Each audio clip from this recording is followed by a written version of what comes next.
Pouvoir démarrer. Et puis du coup, déjà, merci à tous d'être présents pour ce webinaire. Donc pour rappel, le sujet d'aujourd'hui, c'est comment le marketing d'influence touche les consommateurs. Donc voilà, on va avoir 4 grandes étapes dans le webinaire. Je vais faire juste une rappel introduction finalement de qui nous sommes, qui est TRND. Et ensuite, on rentrera du coup dans le vif du sujet. Je vous invite juste, par contre, si jamais vous avez des questions, à les garder pour la fin du coup des webinaires. On aura un temps de partage. Dans ce cas-là, comme ça, voilà, on suit le fil du webinaire et par la suite, du coup, vous pourrez poser toutes vos questions à la fin. Donc, on va pouvoir démarrer. Alors, déjà, de base, petite introduction avec qui est TRND. Aujourd'hui, TRND, on est les leaders du marketing collaboratif en Europe. Donc voilà, on est aujourd'hui présent dans 18 pays, on a réalisé plus de 1200 campagnes en marketing collaboratif et on active au quotidien sur différentes plateformes un peu plus de 4 millions de consommateurs à travers tous ces pays. Aujourd'hui, on est aussi également une entreprise qui est allemande. On est né en 2005 à Munich et on a travaillé principalement avec tous les acteurs aujourd'hui en Europe FMCG. Donc voilà pour la rapide description de TRN. Maintenant, voyons voir le sommaire. Donc, on va voir, comme je le disais, 4 étapes. On va commencer avec une définition de ce qu'on appelle le marketing d'influence. Ensuite, on va voir un petit peu finalement quels sont on va se rendre compte qu'il y a 3 protagonistes dans ce domaine de marketing d'influence. Du coup, on va les décrire et on va voir un petit peu leurs caractéristiques. On verra par la suite finalement qu'est-ce qu'on entend par co-branding et comment on peut évoluer vers du collaboratif. Et enfin, du coup, on conclura avec les 5 points clés à retenir de ce webinaire. Donc, on démarre tout de suite avec la première partie. Alors, le marketing d'influence, qu'est-ce que c'est? Du coup, si je reprends la description, finalement vraiment sémantique, c'est ce qui va permettre de déterminer l'ensemble des pratiques qui vont viser à activer, à utiliser le potentiel de recommandation des influenceurs. Aujourd'hui, on parle d'influence, c'est un terme qu'on entend de plus en plus dans les stratégies marketing. Pourquoi? Différentes choses en fait. Déjà, on se rend compte finalement que la notion de prescription, la notion de recommandation, c'est quelque chose que les consommateurs finalement ont envie d'avoir. Et c'est quelque chose qui valorise au quotidien. Différentes études le montrent. Une dernière en date, menée par Nielsen, montre que 92% des consommateurs font confiance à la recommandation de leur père.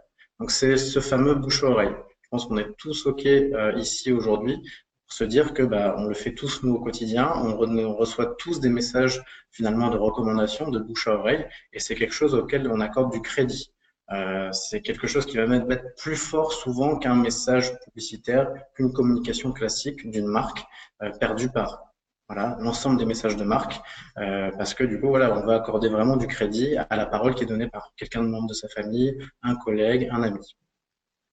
Et ce qu'il faut avoir en tête également, c'est que aujourd'hui, il y a avec l'essor du digital, qui a permis de donner aussi un certain pouvoir aux consommateurs, que ce consommateur, qu'on appelle depuis quelques années déjà le conso-acteur, peut décrier même et déclarer son amour pour une marque ou pas. Et surtout, par contre, les marques ont tout de suite investi l'univers digital, mais le problème, c'est qu'aujourd'hui, les consommateurs, les internautes, finalement, sont de moins en moins perceptifs au message qui est fait également sur le digital, par la notion d'intrusion. On voit une montée en flèche de l'utilisation des adblockers depuis ces dernières années, que ce soit dans les internautes européens, mais également en France. Et du coup, aujourd'hui, 83% des internautes déclarent vraiment être irrités par la publicité online. Et finalement, le constat qu'on fait avec cette notion d'influence, c'est que un message qui va être communiqué donc d'un consommateur à travers un autre consommateur aura beaucoup plus d'impact pour une marque, finalement, s'il est relayé par quelqu'un qui n'est pas la marque, quelqu'un qui va être vraiment son ambassadeur, son influenceur, ou on va le voir après, la notion de co-marketeur également. Et c'est pour ça, je vous ai déjà introduit ces 3 notions, on a 3 protagonistes aujourd'hui qui sont dans l'univers du marketing d'influence. Alors, on va voir du coup les différents portraits. Le premier portrait, c'est la notion d'influenceur. L'influenceur, c'est vraiment la personne qui aujourd'hui peut être experte dans un domaine, que ça soit voilà, un expert dans un domaine de beauté, expert dans un domaine technique, qui a une communauté qui le suit, ou alors voilà, qui est influenceur parce qu'il va générer du contenu qui peut être viral, qui peut avoir un buzz.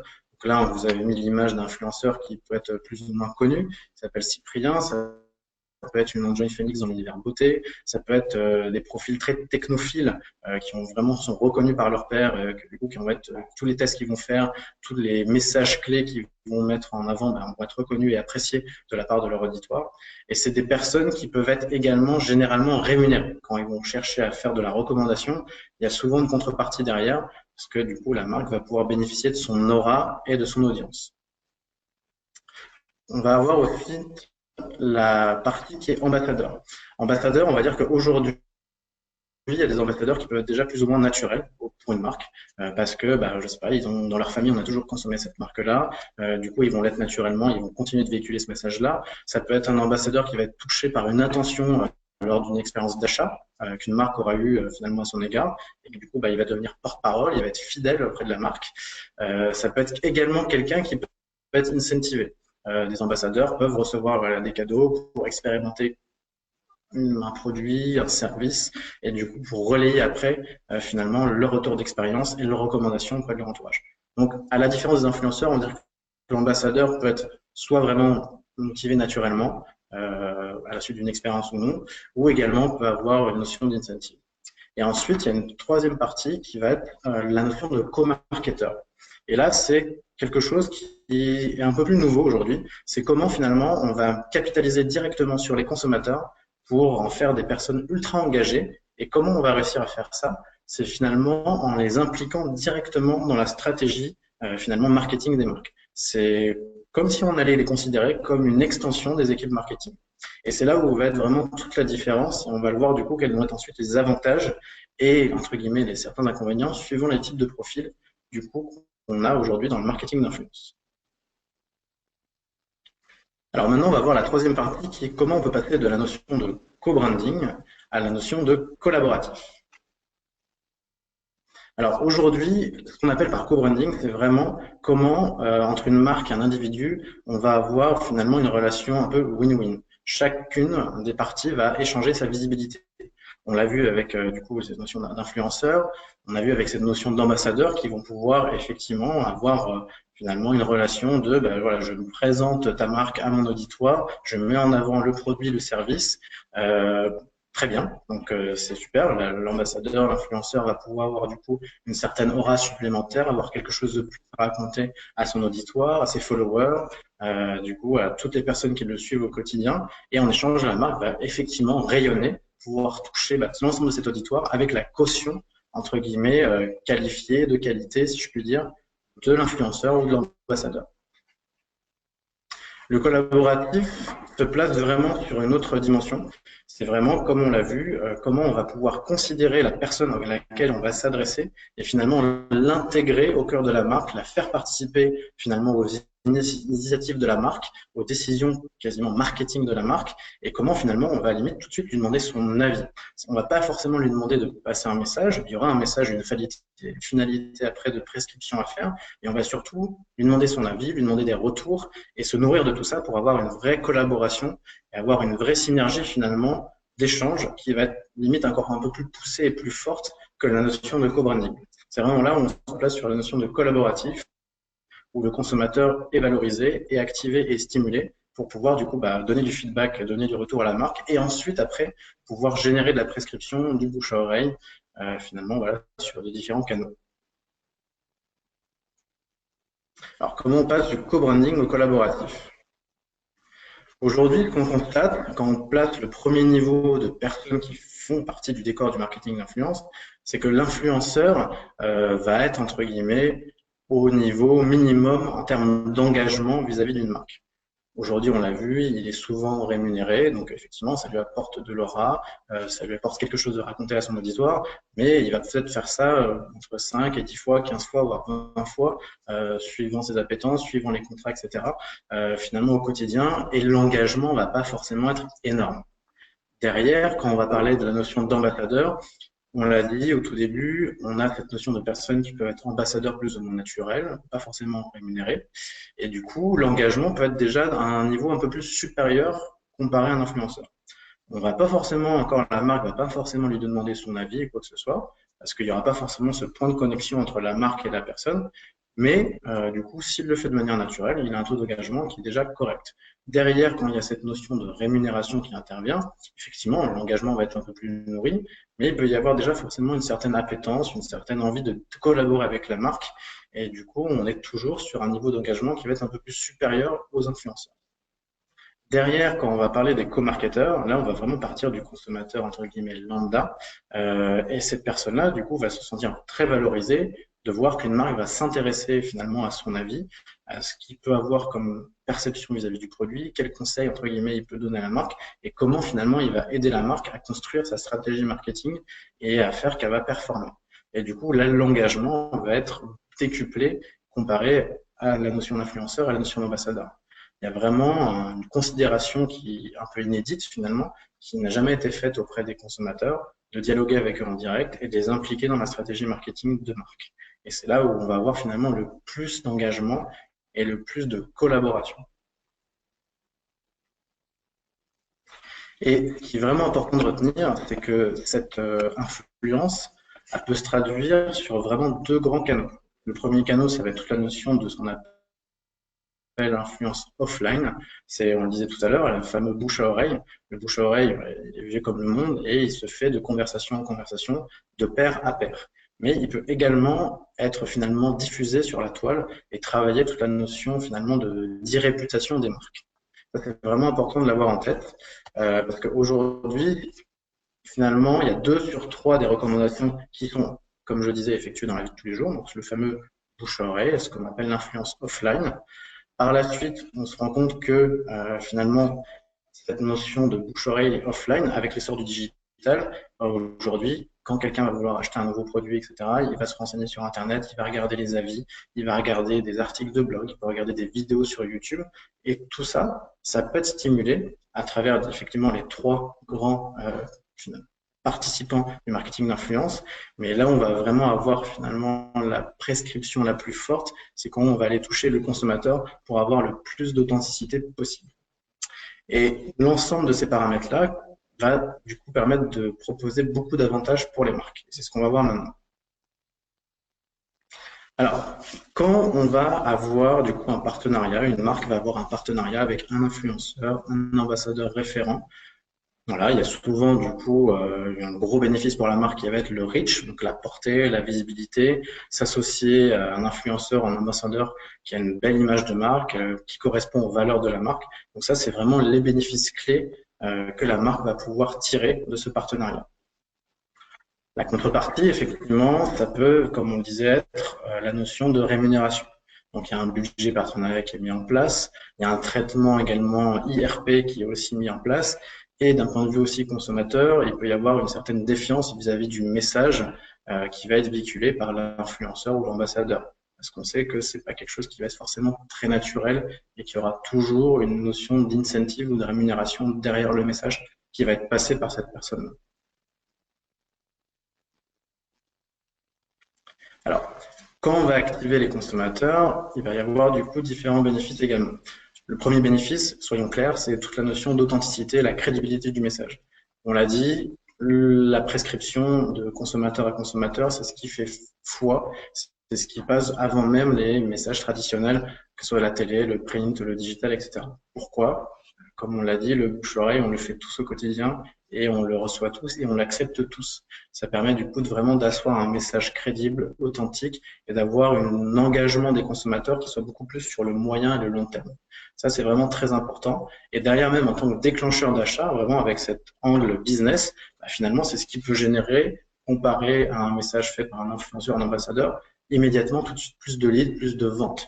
Et également toute la notion de viralisation offline, donc avec le bouche-oreille offline, mais également online avec tout le contenu qui peut être généré par les consommateurs, qui vont ensuite être relayés par d'autres consommateurs parce qu'ils ont apprécié le message, ils l'ont trouvé authentique, ils l'ont trouvé clair et crédible. Donc ça, c'est quelque chose qui est vraiment génial pour les marques de capitaliser sur finalement de l'earned media, du contenu conso qui va aller en leur faveur et qui va pouvoir être après véhiculé par d'autres consommateurs et faire boule de neige.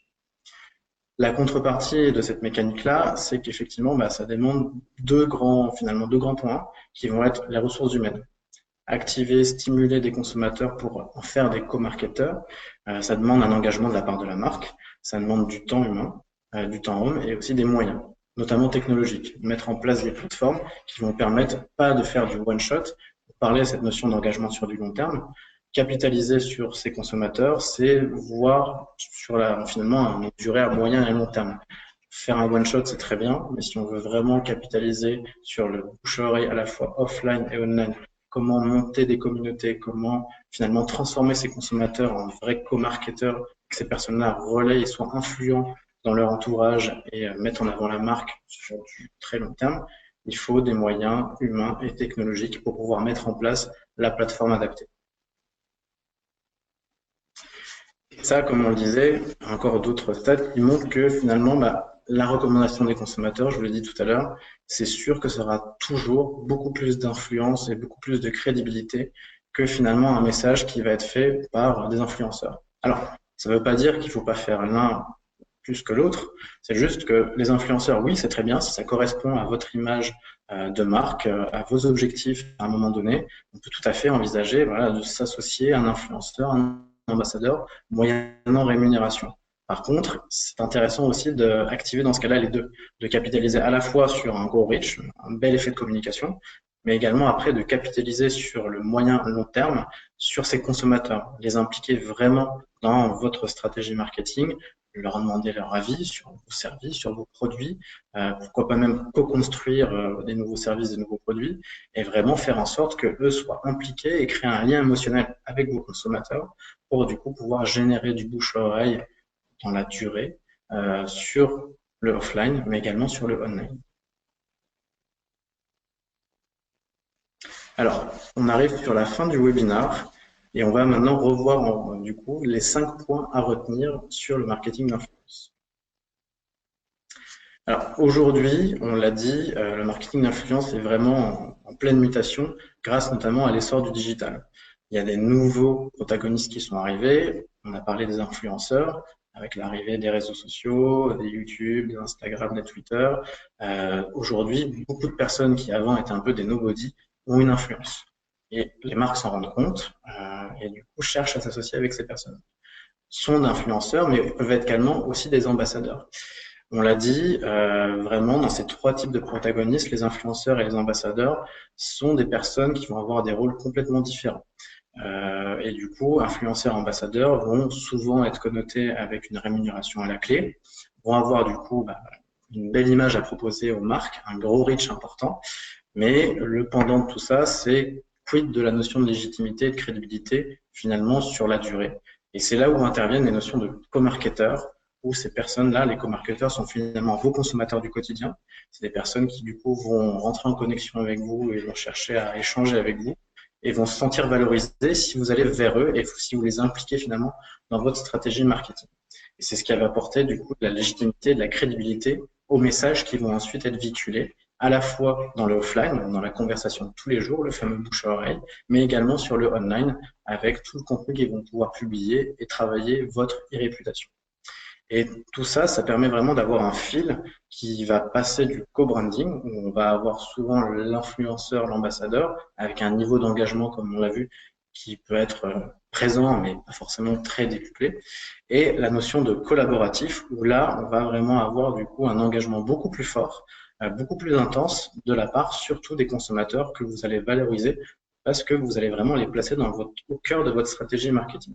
Et c'est là aujourd'hui où se fait toute la différence avec la montée de communautés où finalement, ça demande, on l'a vu, du temps, des moyens pour vraiment travailler sur une longue phase, cette notion d'engagement, mais qui aujourd'hui, en termes de retour d'investissement, est là, est réel, et du coup, les bénéfices pour votre marque sont vraiment, entre guillemets, indescriptibles.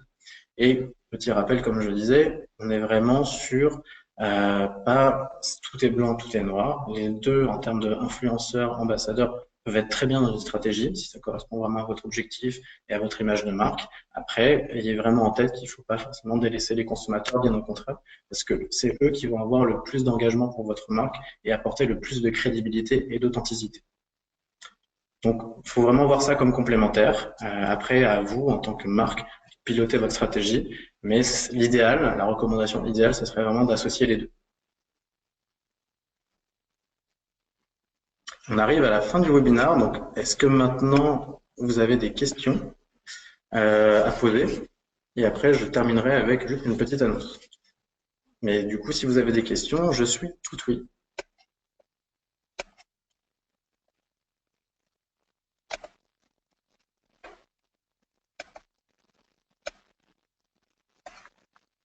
Alors, le temps que des questions vous viennent en tête, je passe juste sur la petite annonce que je voulais vous faire. Du coup, on va faire un petit déjeuner conférence le mardi 6 juin, donc à Paris, dans le 10e. Donc ça sera au Purgatoire. Le thème, ça sera aujourd'hui comment engager vos consommateurs dans votre stratégie marketing, donc avec la notion de co-marketeur. Vous pouvez avoir le lien d'inscription dans la partie chatée de votre logiciel de webinar. Donc voilà, c'est le mardi 6 juin de 8h30 à 10h au Purgatoire. L'invité du coup de ce petit déjeuner conférence sera la responsable CRM du programme de Nestlé, donc la partie Nestlé Food Procon la vie, du coup qui viendra faire son retour d'expérience sur comment finalement ils ont réussi à passer d'une notion de CRM plutôt classique à rajouter une brique qui va être l'éco-marketeur et comment ils ont réussi à engager et optimiser finalement leur lien avec leurs consommateurs et qui sert à la fois la stratégie CRM et à la fois la stratégie des marques qui sont activées du coup dans cette démarche de marketing collaboratif. Donc si jamais ça vous intéresse, vous avez le lien d'inscription dans la partie chatée. Et du coup maintenant, si jamais vous avez des questions, je suis tout oui. Alors attendez, je regarde juste du coup vos questions. Alors, Axel, quels sont les points négatifs les plus grands concernant les influenceurs? Alors, comme je disais tout à l'heure, vraiment les influenceurs, c'est quelque chose qui est intéressant aujourd'hui. Ça fait partie du domaine du marketing influence. Il faut les prendre en compte et il faut juste vraiment être sûr que les influenceurs et l'image qu'ils dégagent vont être en adéquation avec vos objectifs de marque et votre image de marque. Ça, c'est vraiment très important. Si ça match, dans ce cas-là, ça peut être pertinent, effectivement, d'avoir une collaboration avec ces personnes-là. Le point négatif, c'est vraiment toute la notion d'authenticité. Pourquoi? Parce qu'on peut avoir un super influenceur qui a une très grosse communauté. Derrière, en termes de reach, en termes de KPI, déjà, qu'est-ce qu'on va pouvoir traquer? Quels vont être, par exemple, le nombre de personnes de sa communauté qui finalement va regarder le message qu'il va faire pour votre marque? Est-ce que ça va vous permettre d'avoir des ventes ou pas? Est-ce que ça va vous permettre de monter votre notoriété ou pas? C'est là où cette notion est un peu plus difficilement traquable. Et surtout, après, derrière, toute la notion d'authenticité, parce qu'on sait qu'aujourd'hui, les influenceurs sont très sollicités, qui peuvent, durant une année, diffuser peut-être entre 10 et 15 et 20, voire plus, messages, que ce soit sur un post Instagram, que ce soit lors d'une interview, que ce soit sur Facebook ou lors d'un meeting en réel avec, du coup, leur auditoire. Donc, vraiment, c'est cette notion d'authenticité et de crédibilité qui peut être, à mes yeux, le côté le plus négatif de recourir aux influenceurs. Du coup, Laetitia, la prochaine question. Avez-vous des exemples qui ne concernent pas la promotion de produits, mais plutôt des démarches ou d'engagement de la marque? Écoutez, on peut avoir différents exemples, effectivement. Enfin, là, la notion de marketing d'influence, oui, peut également porter, par exemple, sur des programmes qu'une marque peut avoir en termes d'engagement, de développement durable. Je parlais tout à l'heure de la conférence avec le petit déjeuner Nestlé. Il y a tout à fait des choses qui ont été faites, notamment sur toute leur notion de transparence vis-à-vis de la production de leurs produits, leur engagement vis-à-vis du café et du commerce équitable. Du coup, il y a vraiment beaucoup de choses qui peuvent être faites également sur toute la notion RSE finalement des sociétés et que la marque cherche à passer auprès du grand public. Donc oui, on n'est pas obligé juste de faire la promotion de produits. On peut tout à fait communiquer sur les démarches qui sont faites en termes d'engagement vis-à-vis de l'environnement, vis-à-vis du développement durable, vis-à-vis du commerce équitable, ou enfin vraiment sur tout type d'engagement que vous souhaiterez mettre en place ou mettre en avant surtout. Et du coup, Laetitia, la suite, c'est quels sont les KPI? Alors, les KPI, j'ai parlé du coup de ce qui me concerne, toute la notion de co-marketeur. Après, je ne sais pas comment sont traquées toute la notion de marketing avec les influenceurs ou des ambassadeurs rémunérés. Dans l'univers du co-marketing et du marketing collaboratif, les KPI qui vont être toute la notion de reach offline, donc le fameux bouche-oreille qu'on va pouvoir mesurer, donc le nombre de contacts uniques qui vont pouvoir être générés à travers une activation du consommateur. également le nombre de contenus qui peuvent être publiés sur les réseaux sociaux. Donc, pareil, ça on est capable de le traquer. Le nombre d'essais produits devrait également pouvoir être traqué. Donc ça, c'est des KPI vraiment qui sont fixes et qui vont nous permettre du coup de pouvoir mesurer la portée d'une activation à la fois offline et online. Et après, derrière, Laetitia, si jamais vous avez besoin d'autres questions, on pourra du coup échanger par mail. Alors, Axel, étant étudiant, quels sont les métiers vers lesquels se tourner quand on est intéressé par ce domaine? Alors, Axel, écoute, du coup, il y a différents métiers. Ça peut être tout l'univers du marketing d'influence, marketing digital, relations IRP, tout ce qui va générer toutes les relations RP sur le digital. Aujourd'hui, il y a beaucoup d'agences, que ce soit des grosses agences médias, des agences de stratégie marketing, comme des plus petites agences qui sont spécialisées, qui se spécialisent dans ce domaine-là. Donc, tu peux tout à fait te tourner vers des métiers comme chef de projet, d'opération, de consultant. C'est typiquement les deux métiers en tant qu'étudiant sur lesquels tu pourras, je pense, accéder en tant que premier job ou même stage. Mais en tout cas, voilà, c'est typiquement, généralement, dans les agences plutôt strat, marketing digital, ou même des agences spécialisées dans le marketing d'influence.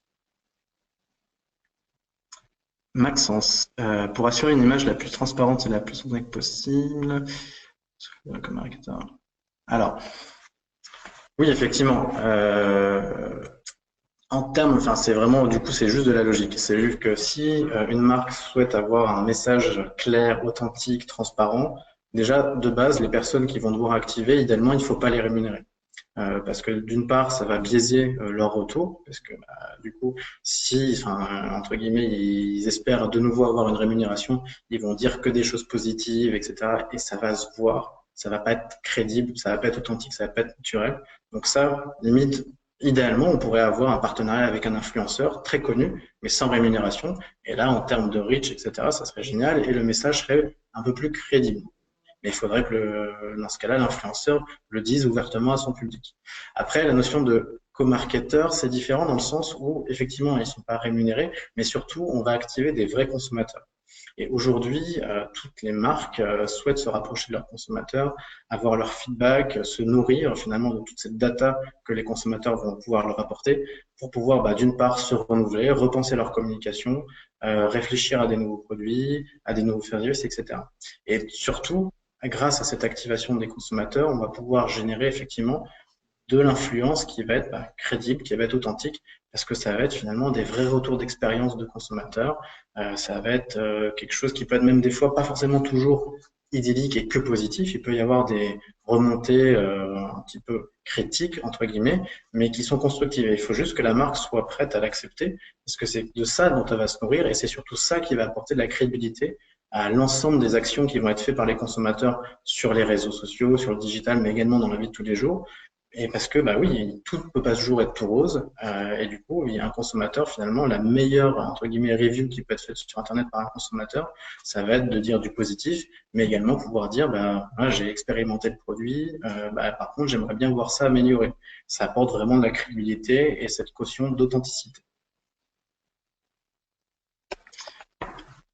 Et Mohamed, la transparence quant à l'existence d'une relation commerciale. Effectivement, vraiment de mon point de vue, s'il y a une existence d'une relation commerciale entre un influenceur et une marque, alors ça va pas faire fuir toute l'audience. Certaines audiences l'acceptent et savent que c'est le jeu.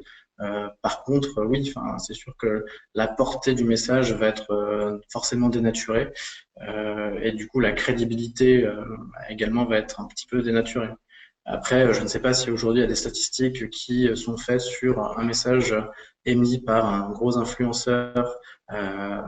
Du coup, quelle vont être la proportion de personnes qui vont le trouver positif ou pas, et quels seraient par exemple après les pourcentages de son auditoire qui serait prêt à acheter le produit ou pas grâce à la recommandation que l'influenceur aura fait, en sachant en plus qu'il a été payé pour ça.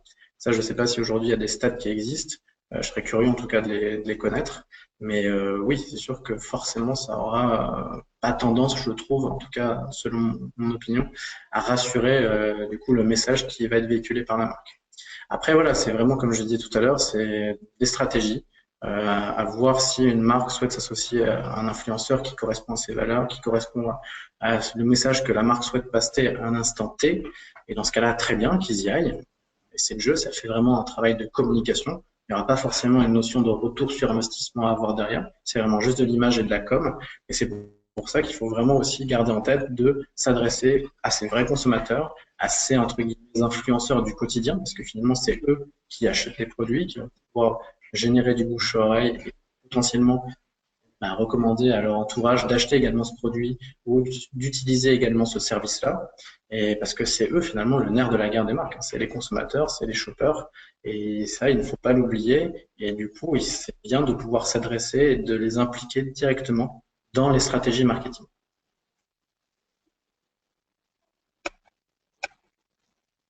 Est-ce qu'il reste d'autres questions? Est-ce que j'ai été clair?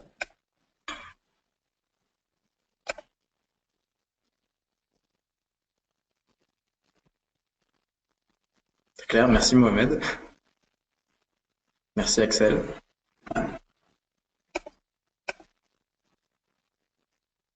Alors normalement, vous pouvez récupérer du coup la présentation donc en format PDF.